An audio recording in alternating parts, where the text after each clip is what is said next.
ሰላም ጤና ይስጥልን ክቡራን የዩቲዩብ ቤተሰቦች፣ የሰዓቱን አጫጭር መረጃዎች እየቀርብ ያለው እስከ ፍጻሜው አብራችሁን ቆዩ።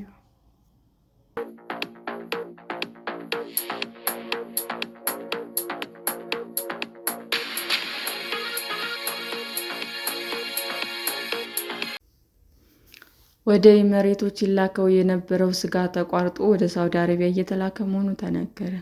ኢትዮጵያ ስጋ በከፍተኛ መጠን ከምትልክባቸው ሀገሮች ቀዳሚ ከሆኑት የመካከለኛው ምስራቅ ሀገሮች ውስጥ አንዱ ወደ ሆነው የተባበሩት አረብ ኤሚሬትስ የሚላከው ሙሉ በሙሉ ተቋርጦ ወደ ሳውዲ አረቢያ እየተላከ መሆኑ ተገለጸ። ኢትዮጵያ ወደ ውጭ ከምትልከው ስጋ 30 በመቶ የሚሆነው ወደ ተባበሩት አረብ ኤሚሬትስ እንደሚላክ ለሪፖርተር የገለጹት የስጋ አምራችና ላኪዎች ማህበር ቦርድ ፕሬዝዳንት አቶ ከሊፋ ሁሴን ለመቋረጡ ምክንያት በመካከለኛው ምስራቅ በተከሰተው ጦርነት በረራ ባለመኖሩ መሆኑን ተናግረዋል። ሆኖም የኢትዮጵያ አየር መንገድ ወደ መካከለኛው ምስራቅ በርካታ ከተሞች የሚያደርገውን በረራ ማቋረጡን ያስታወቀ ሲሆን ወደ ሳውዲ አረቢያ ግን ከደማም ከተማ በስተቀር ወደ ጂዳ፣ ሪያድ በረራዎች እንዳሉት መረጃዎች ያሳያሉ። የስጋ ምርቶች በዋናነት ወደ መካከለኛው ምስራቅ ነበር የምንልከው ያሉት ፕሬዝዳንቱ በአሁኑ ወቅት ወደ ዱባይ ይላክ የነበረው ወደ ሳውዲ አረቢያ እየላኩ መሆናቸውንም ገልጸዋል። ዱባይ በአጠቃላይ ከሚላከው የስጋ ምርት ትልቁን ገበያ የሚይዝ በመሆኑ ይህ ገበያ ሲታጣ በዘርፉ ላይ ከፍተኛ ተጽዕኖ እንደሚኖረው፣ ነገር ግን ወቅቱ የሙስሊሞች የረመዳን ጾም በመሆኑና በሳውዲ አረቢያ ያለው ፍላጎት ከፍተኛ በመሆኑ በአሁኑ ጊዜ የሚታይ የጎላ ጉዳት እንደማያመጣ ጠቁመዋል።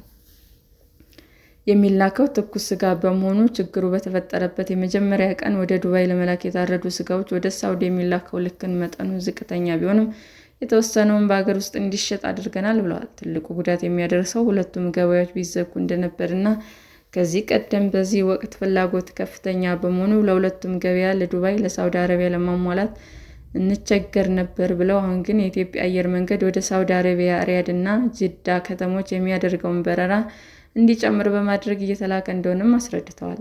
ሁኔታው ካልተሻሻለ በሚላከው መጠንና ገቢ ላይ ተጽዕኖ ስለመኖሩ ሲያስረዱ ከረመዳን ጾም በኋላ የአረፋ በዓል ስለሚከተል ትልቅ ፍላጎት ይኖራል። የሳውዲ አረቢያ ገበያው አሁን ባለበት የሚቀጥል ከሆነ ብዙ ተጽዕኖ ላይኖረው ይችላል ሲሉም ገልጸዋል። ሆኖም የስጋ ተረፈ ምርት መላክ የሚቻልባቸው እንደ ቪየትናም፣ ሆንግ ያሉ ሀገሮች ገበያ ውስጥ ለመግባት የጀመሯቸው ስራዎች መኖራቸውን፣ በአፍሪካ ሀገሮች ገበያዎች ውስጥም ለመግባት የጊኒና የሲሼልስን ገበያዎች እየተመለከቱ መሆናቸውን፣ የሳውዲ አረቢያ ገበያ ችግር የሚገጥም ከሆነ በእነዚህ ለማካካስ እንደሚሰራ አስታውቀዋል።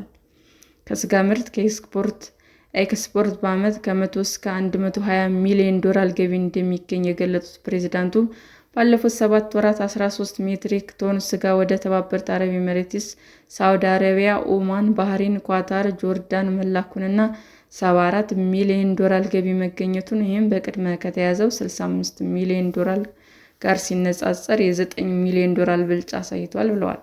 ካለፈው ዓመት ተመሳሳይ ወቅት ጋር ሲነጻጸር 20 በመቶ ጭማሪ ማሳየቱን ተናግረዋል። የበግ፣ የፍየል፣ የከብትና የግመል ስጋ ለውጭ ገበያ የሚላኩ ምርቶች መሆናቸውን ማህበሩ በሞጆ፣ በቢሾፍቱ፣ በዝዋይና በዱከም 13 ቄራዎች እንዳሉትም ጠቁመዋል። ሰላም ጤና ይስጥልን ውድ የዩቲዩብ ቤተሰቦቼ እንዴት ናችሁ? አዲስ ጀማሪ ነኝና ሰብስክራይብ ያደረጋችሁ አበረታቱኝ። አመሰግናለሁ። የዩቲዩብ አድማጮቻችን ለሰዓቱ ያቀረብኩላችሁ አጫጭር መረጃዎች ይህንን ይመስል ነበር። በሌላ መረጃ እስክንገናኝ ሼር፣ ላይክ፣ ሰብስክራይብ እንዲሁም ቢቀርብልን የምትሉት መረጃ ካለ ኮሜንት እያደረጋችሁ ቸር ቆዩን።